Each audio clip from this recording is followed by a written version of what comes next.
Before this video starts, I just want to remind you guys that a lot of you that watch my videos are actually not subscribed, and I highly recommend clicking that subscribe button and becoming a part of the fellow Mercs.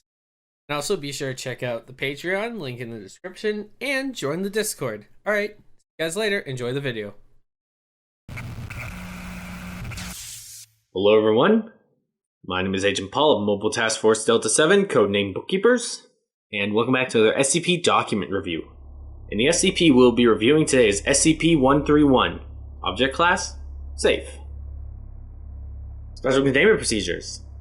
No special safety procedures are to be taken with SCP-131-A and -B. They are free to travel about Site-19 so long as they do not attempt to enter any restricted areas or attempt to leave the facility. Casual contact with the subjects is permitted, but it is recommended that such contact be kept to a minimum to prevent the creatures from forming an attachment to personnel. Hourly tabs are to be kept on subjects at all times. Failure to account for their presence at these times constitutes a Level 1 lockdown situation. Any report of abuse or mistreatment of the subjects will result in a harsh reprimand.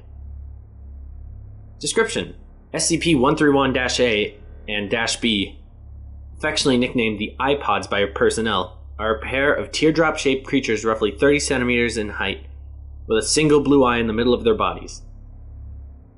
-A is burnt orange in color, while -B is mustard yellow. At the base of each creature is a wheel-like protrusion that allows for locomotion, suggesting that the creatures may be biomechanical in origin. The subjects can move surprisingly fast, covering over 60 meters in a matter of seconds. The subjects, however, lack a braking system, which has led to some rather spectacular, if not overly amusing, mishaps involving the creatures. The subjects have also shown the ability to climb sheer surfaces and have gotten lost in the air vents on more than one occasion. The subjects seem to have the intelligence of common house cats and are insatiably curious. Most of the time they will simply roam around the facility, observing personnel at work and catching peeks at other safe-class SCPs. The subjects seem to be able to communicate with each other via an untranslatable high-pitched babbling. These subjects have never been observed to blink, even in laboratories when the subjects have been videotaped for over 18 consecutive hours. The subjects seem to respond well to any affection given to them and will quickly bond to the giver of said affection, much in the same way a puppy bonds with a human being. They will follow anyone or anything they've made a bond with anywhere, even into normally restricted areas.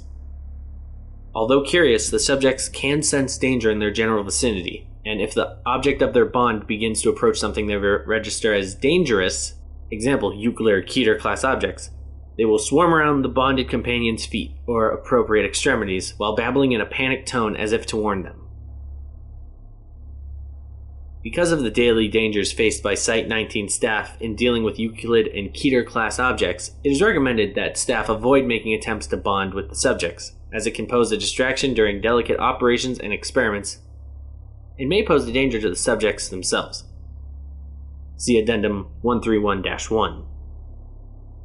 If the subjects are ignored by their bonded target long enough, they will eventually lose interest and return to their normal activities. It should be noted that the subjects require no real care or maintenance from the site staff. They do not eat, leave droppings, or even sleep. It would seem that the only sustenance they require is visual stimulation, although this requires further study to verify. Subjects -A and -B were found in a cornfield outside in the year 19. They were promptly transported to Site-19 via and were then downgraded to Safe Class and given free rein across the site once it became clear they were not broadcasting what they saw to any hostile foreign powers. Addendum 131-1. During an incident that took place on the subjects followed one of the cleaning staff on routine cleaning of the container of SCP-173. After their normal attempts to warn the cleaner of the danger were ignored, the creatures rushed into the container in front of him and the other two personnel on duty. Once inside, the staff members observed the subject sitting in front of 173 and observing it intently, as if aware that it could only move if unobserved. The cleaners ignored the presence of the subjects and continued with the bi-weekly cleaning as per standard procedures. When the cleaning crew left, the subjects did as well, rolling backwards slowly and never taking their eyes off of SCP-173. Current applications of -A and -B as wardens for 173 and perhaps other SCPs which require constant observation, such as SCP-689, are being considered. Well, that's it for this week's document reading. Thank you so much for listening or watching. And my name is Agent Paul of MTF Delta 7, and I will see you next week with another document review. Bye.